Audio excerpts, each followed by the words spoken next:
Sud Radio, il est à 8h20. Les grands défis de l'année 2024, c'est avec vous, Laurence Perrault. Ce matin, on parle des Jeux Olympiques 2024. Ça va être un moment très important et on parle surtout de la sécurité pour ces Jeux Olympiques de 2024. Votre invité, Laurence, c'est Éric Henry, conseiller spécial au syndicat de police nationale Alliance. Bonjour. Bonjour. Bonjour Éric, et tous mes vœux également, et tous les vœux de Sud Radio pour cette année 2024. Effectivement, ça y est, on est à quelques semaines, quelques mois, puisque nous allons bientôt fêter l'arrivée des JO au mois de juillet prochain. Ça va être pour nous plus de 10 500 athlètes à nourrir, à loger. Également, le défi, ce sera d'entretenir, voire de construire, et ça a commencé déjà, les infrastructures qui couvrent 32 sports différents. Il y aura plus de 6 000 repas par jour et qui vont être servis au village des athlètes. C'est un vrai défi, mais c'est aussi un défi sécuritaire. Et c'est vrai qu'en cette période de risque terroriste assez accru, dans le contexte du conflit israélo-palestinien, on a vu que tout le monde voulait nous rassurer. Alors je voudrais savoir exactement, Éric Henry, aujourd'hui, quels sont les dispositifs qui sont mis en place pour la sécurité des JO qui vont avoir lieu du 26 juillet au 11 août prochain. Alors rebonjour et tous mes vœux à votre équipe et à vous-même. Alors vous l'avez souligné, oui, les Jeux Olympiques et Paralympiques 2024 représentent des enjeux et des défis majeurs. Ils sont organisés, comme vous le savez, du 26 juillet au 8 septembre 2024. Et au-delà de leur dimension sportive, de nombreux enjeux environnementaux, politiques, mais surtout sécuritaires vont avoir lieu.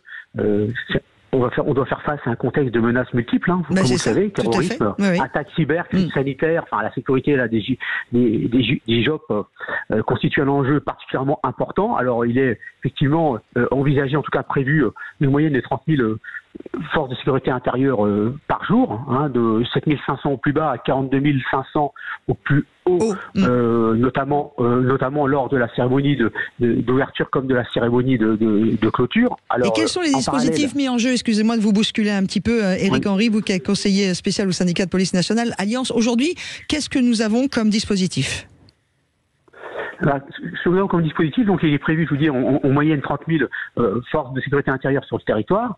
Il est également prévu 700 patrouilles dans les transports en commun à l'instant T, c'est-à-dire pour donc sécuriser les abords, etc. Des dispositifs périmétriques, c'est-à-dire de sécurisation comme des salles de sécurisation en amont, évidemment pour opérer des diverses fouilles et diverses, prestations de sécurité pour éviter que les uns et les autres, des malfaisants, des individus mal intentionnés rentrent dans les cercles, de protection et mettent à mal la sécurisation des JO. Il est prévu également des textes réglementaires pour justement permettre de faciliter la détection des individus dangereux, par exemple, comme des caméras, il est envisagé par exemple des caméras biométriques. Il y a la loi, par exemple la loi du 19 mai 2023 relative aux JO et Jeux paralympiques, donc autorise à titre expérimental, c'est important, le traitement algorithmique des images. Donc justement, c'est pour justement sécuriser les manifestations et puis pour permettre aussi de détecter en temps réel des événements prédéterminés susceptibles justement de présenter des troubles graves, des risques graves, de troubles à l'ordre public. Donc, notamment des présences, d'objets abandonnés, des présences d'utilisation d'armes, etc. Il y aura des drones aussi qui vont être mis en place. Donc, en fait, il y a toutes les nouvelles technologies qui viennent aussi porter et aider vos équipes. Éric Henry, vous qui êtes conseiller spécial. Il va y avoir, il va y avoir bien sûr une présence accrue humaine de forces de sécurité intérieure. Est-ce que vous avez assez de moyens? Excusez-moi de vous couper, mais le temps passe trop vite. Est-ce que vous avez assez de moyens aujourd'hui pour bien préparer la sécurité des JO?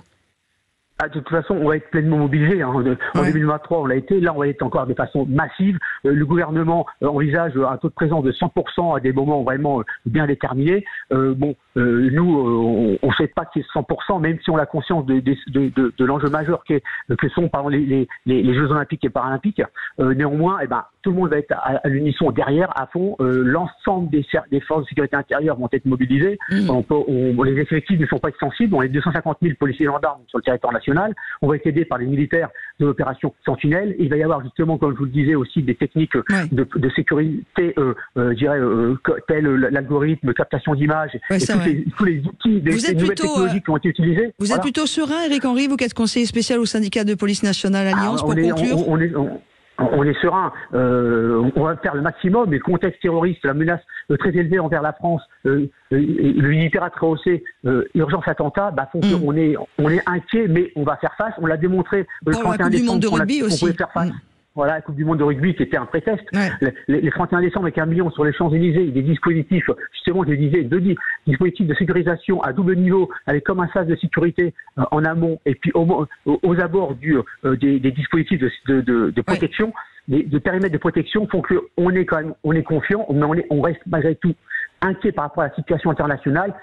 La France est un grand pays qui va relever le défi sans aucun problème. Mais on fera tout pour que les Jeux Olympiques soient la vitrine à l'international. Évidemment, on suivra tout cela avec beaucoup d'envie de suivre les JO, de les vivre avec vous. Meilleurs Jeux 2024. Alors on peut, c'est le titre de l'équipe ce matin. On peut aussi vous les souhaiter. Et bon courage à toutes les équipes. Merci beaucoup, Éric Henry, conseiller spécial au syndicat de police nationale Alliance. Merci d'avoir été avec nous sur Sud Radio.